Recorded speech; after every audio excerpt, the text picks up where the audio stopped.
Good morning. Good morning.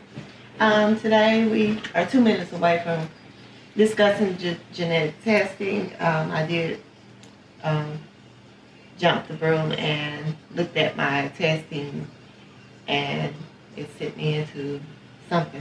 I don't even know what it meant, but let me tell you, never Google Don't Google. your symptoms or whatever they say it may be, because I promise you I went straight to death. Baby, I'm dying. Like, that's how it went down. And the husband did everything he could, and I was angry at him, and I don't know why I was mad at him, but it's a lot going on, guys. So we're 1 minute out. So she did a lot of blaming herself, saying that, oh, it's my fault again and stuff like that, but we don't have the results. So this is when we know what's really going on. So my goal, anyway, was to just keep her from the dark place as much as I could. Yes, and 1 minute out from this phone call. But I hope you all have been enjoying what you've seen so far. Here they are. You got it? Hello, Dee speaking. Hi, this is Anita. Yes, this is her. Hey, this is Michelle. I'm one of the genetic counselors. Have you seen your results yet, or has anyone gone over these with you? I read them, and I shouldn't have, because I went to... I Googled it. Okay, good. All right, well, we can definitely go over those and answer any questions or concerns that you have. So I can always give you background information about the test and your results specifically, but I always like to see what questions you have that you want to address up front before I go into any of the background for the testing. Just to give us the... Just go through it? Yeah. Okay, perfect. That's fine. So the test itself, the foresight, is basically designed to determine which couples are carriers for the same genetic conditions, because when they're carriers for the same conditions, their children have a 25% chance of inheriting the disorder. So all of the conditions, the 179 that you were tested for, are what we usually call autosomal recessive conditions. Okay. So if we take it back to biology classes, when we think about our genetic information, we usually all have 46 chromosomes. Right. We inherit 23 of those chromosomes from the egg, 23 from the sperm. That's how we get half from each parent. So we also have 2 copies of all of our genes. Correct. Now, when someone's a carrier, it means one of those 2 genes has a mutation in it, but the other gene is functioning normally. There's no mutations in it, so it makes enough instructions within the body that we don't expect carriers to show symptoms of any of the conditions that they're screened for. It's really only concerning if their partner is a carrier for the same condition. And then when those situations occur, that's when we talk about that 25% chance that the child could be born with symptoms of the condition. Okay. Okay? So that's background. Questions? No questions. So of the 179 different conditions you were tested for, you were found to be a carrier for alpha thalassemia, which is one of the more common ones that come back. And then you also have a genetic change in the MTHFR gene, which is associated with a mild deficiency, which 40% of the population carries. So that's also pretty common to come back positive for that.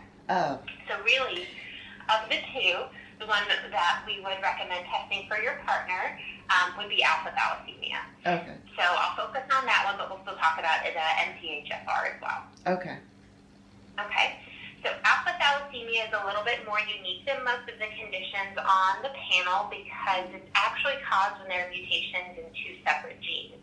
So you probably saw the HbA1 and the HbA2 on your report. Yes. Now, there's a bunch of different combinations within those genes that can cause symptoms of alpha thalassemia. The more common changes are deletions. So when we look at your report of basically your 4 genes, the 2 HbA1 and HbA2, you have 1 gene that's deleted. And it's one of the more common ones that we see, probably the most common, and it's considered to be a mild mutation, which basically means your reproductive partner would either have to be a carrier for a more severe mutation, so having 2 deletions on the same chromosome missing, or a single mutation or misspelling in one of these genes that's much more severe, which tend to be more rare. So A lot of times when people come back as this more common mild deletion, the reproductive risk, even if their partner is a carrier, is still pretty low. But what we would recommend is testing for your partner just to see, are they a carrier for this condition? And if they are they a carrier for a more severe mutation that could potentially lead to symptoms in a child if they inherit, the carrier status from each parent. Okay. Okay, does that make sense? Yes. Okay. So when you talk about the symptoms, what does that look like? Yeah. Yeah. So the report's pretty detailed. You are basically a silent carrier. So when you see that description, that's describing your mutation status, where just one of the 4 alpha globin genes are missing, and you usually don't have any symptoms, or occasionally on your complete blood count, it might look like you've had very mild anemia, but it may just be reflective of your carrier status, not anything that's going to require you to need blood transfusions or anything like that. Someone who's an alpha thalassemia trait or carrier is that situation I talked about when there are 2 copies of the gene that are deleted or missing. Now, those individuals can, again, have mild anemia, but usually it's not severe enough to require intervention. Okay. Now, hemoglobin H disease and hemoglobin Bart's disease are individuals who are actually affected with alpha thalassemia.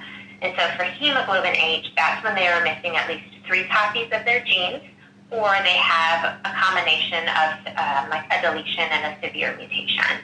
Now, it can be highly variable. So symptoms are different for each individual who has hemoglobin H disease, but generally everyone who has this disorder is going to have some degree of mild to moderate anemia that may or may not require blood transfusions throughout life. It's really going to be dependent on the severity of the anemia. Things that go along with anemia are fatigue. Sometimes we can see things like jaundice, where we see yellowing of the skin or the eyes. The spleen kind of goes into overdrive, making more red blood cells, so sometimes it enlarges because it's kind of doing overproduction to make up for some of the red blood cells that are not being, that are not carrying oxygen throughout the body as well. And then there can be other complications like differences in how the bones develop. Now, hemoglobin Bart syndrome is another presentation that's quite a bit more severe than hemoglobin H disease. But with hemoglobin Bart's, basically all 4 copies of the gene are either deleted or non-functioning. And so when that happens, even during a pregnancy, sometimes we can see symptoms of the body building up fluid under the skin or in different organ systems. It's a term that they call hydrops, which can be, life-threatening for a pregnancy, can increase the risk for fetal loss. For those pregnancies that make it to term, usually infants will have severe anemia. Their liver and spleen tend to be enlarged, and they're also at a higher risk of having birth defects, which could involve many different organ systems. So usually, due to the severity of hemoglobin Bart's, children oftentimes pass away either during pregnancy, during delivery, or shortly after they're born. Now, sometimes they've done things like fetal blood transfusions, where they give a blood transfusion to the baby during pregnancy. If those are successful, survival is possible, but usually hemoglobin Bart's is still associated with physical changes like those birth defects we talked about, and usually there's a high risk for intellectual disability or learning problems. Okay. So again, hemoglobin Bart's is the most severe, but again, your partner would have to be a carrier for a much more severe combination. So that's less likely. Usually for hemoglobin Bart's, we see that more often in individuals who have Southeast Asian, Mediterranean, or Middle Eastern descent. Is your partner of any ethnicity from that background? Honey, I don't know. I just No. No, he's not. Yeah, okay. So yeah, it's probably unlikely he's a carrier for a mutation in this gene that could potentially put you guys at risk for hemoglobin Bart's. But it's great that his testing is already in process, so hopefully you'll have some more answers about, chances of these conditions even remotely being present. So is there anything I can do as, because my blood work always come back that I'm anemic. When I was a baby, I had jaundice. So is there anything I can do on my end? Because I do take iron, but it still is what it is. I've been taking iron for. Yeah. I was going to ask, have they done iron studies on you, and is your iron normal? So if you're taking an iron supplement and your iron is still within like the normal range, there's probably not much you can do to change it. You look anemic because of your carrier status, so no matter how much iron you take, it's probably not going to impact anything because you don't really have an iron deficiency. You're just a carrier for a genetic condition where sometimes carriers can be mild anemic. But occasionally, someone's a carrier and also has iron deficiency, so I don't want to kind of paint with a broad stroke saying, yeah, you don't need to take iron because you might have an iron deficiency. Okay. So, yeah, I would talk with your doctor and say, have we checked my iron since I've been taking this iron supplement, and is it improving? Is it showing that I have an iron deficiency, or do I still need to take this? Okay. We'll do that part. Okay. Yeah. But otherwise, yeah, sometimes people have this like mild anemia their whole life, and then if that's during a pregnancy or planning for pregnancy, they do genetic testing and find out, because I'm a carrier for this condition, and I've been taking iron all these years, and it's not doing anything because it's my genetics.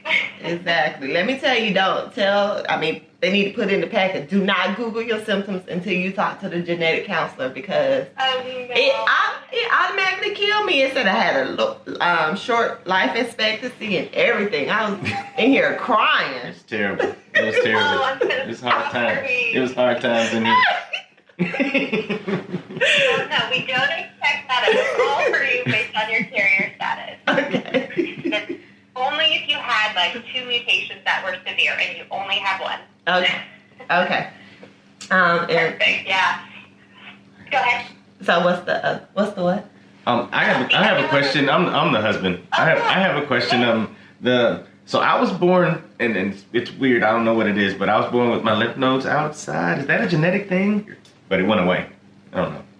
It went away? Yeah. Did it cause you any health problems or like no, more at risk for like infection or anything? It's just that the skin over there is really thin. So like if I get cut there, they said that it'll be hard for me to heal. Okay. So I've been protecting it my whole life, basically. But it doesn't look, you can't tell that something's going on there, but when I got my shirt off, it's there. Like a lymphatic malformation, maybe? Yes, they have. Yeah, I think that's what it is. They did a skin draft, I think, to cover it. Let's see.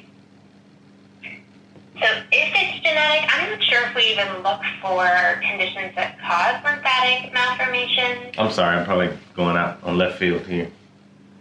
No, you're fine. Yeah, so common causes of like chromosomal conditions like Down syndrome, which you don't have, or Turner syndrome, which typically only affects girls, so you also don't have that.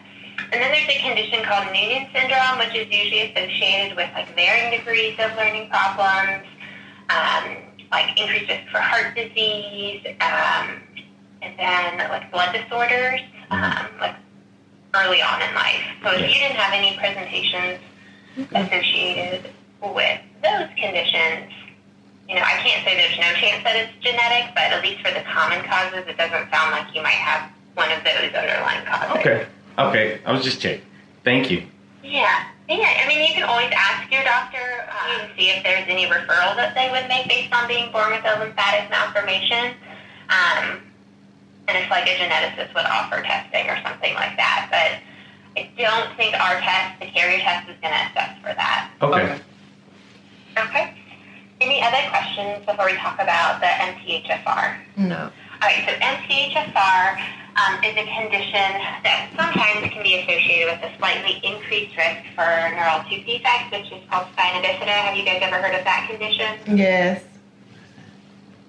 And a small number of people may have pregnancy loss, but for a vast majority of people who carry one mutation in the MTHFR gene, it causes no problem for them and no problem for the health of their children. And really, those higher risks for spina bifida or pregnancy loss is typically associated with someone has this mutation, but then also has elevated homocysteine, which is a marker that they can do a blood test for. Okay. Because if someone has higher homocysteine, they have lower levels of this vitamin called folate. And if you remember, your doctor may have talked to you about taking a folic acid supplement during a pregnancy or planning for pregnancy. Yes. Yeah, because that folic acid can reduce the risk for spina bifida. So really, when someone has 2 copies or 2 mutations, that has a higher chance of being associated with increased homocysteine. But when someone only has 1 copy, it's less likely that their homocysteine is going to be elevated. So even that you have this 1 mutation in the gene, most likely it's not going to impact anything about your health, but your doctor might want to order a homocysteine blood level on you to see if it's elevated. If it's not, we wouldn't expect any elevated risk for you in your pregnancy. If it is, they might give you like a folic acid supplement to increase the amount that you take to reduce that spina bifida risk. Okay. Okay? But sometimes physicians don't change management based on having 1 mutation. So it really would just be up to your doctor and how they typically manage the 1 mutation in the MTHFR gene. Okay. It used to be ordered a lot, but because it's so common, like I mentioned, up to like 40% of people carry one of these, at least 1 mutation in this gene. They often don't test for it anymore just because it's so common. Okay.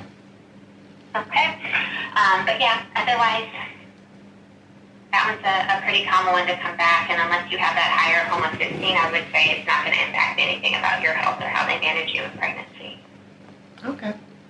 So I'll probably just ask him anyway, just to do that. Yeah.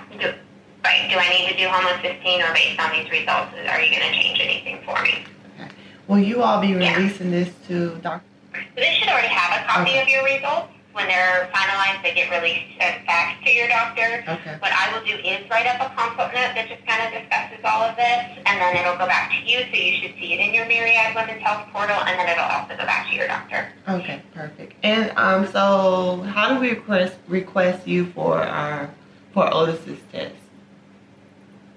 Yeah, so my email address is going to be at the bottom of the consult note that I write. You'll have 2 options to find me, and then your doctor may consider something like a complete blood count or a hemoglobin electrophoresis to test for alpha thalassemia. That's another option, but if they mention doing a CBC, it's just another way to evaluate it. It's just not as detailed as the genetic testing is. Okay. So you'll see that in your note, but I'll already write that you guys have the genetic sequencing in process. Okay. Thank you so And much. sir, what was your name? I did not catch that. I want to put that in the note. Otis, Otis, Jennings, J. Yes. Mm-hmm. Perfect. All right. So let me work on your note. You guys should get that sometime today, probably in the next few minutes. And then if anything comes up in the meantime, if you have other questions, just shoot me an email. But otherwise, I'll just wait to hear back from you guys once your results are back in Otis, and we'll plan to talk then. Okay. Thank you so much. Thank you so much. Have a wonderful day. You guys do the same. It was my pleasure chatting with you. Have a good one. You too. Bye. Bye-bye. What's up? I just need to hear, you good or you ain't? Like, that was so many emotions. Like, really? Like, oh, gosh. Like, let me tell you, don't Google, for real. Like, I was dying. I thought I was going to die next week. How you feeling? Why he gotta do this every time? Why she always ask me how I'm feeling? Cause you heard what I heard. Like, how you feel? You feel better? You feel like worse? Like you feel the same? What? He trip every time. Like, listen. All I know is that we really won't have results until mine come in. So that's really where it's at. So once mine drop, then they compare the 2. They probably gonna give us a way ahead, man. But right now, we still waiting. I've been anemic all my life. All my life I had to fight. My eyes feeling.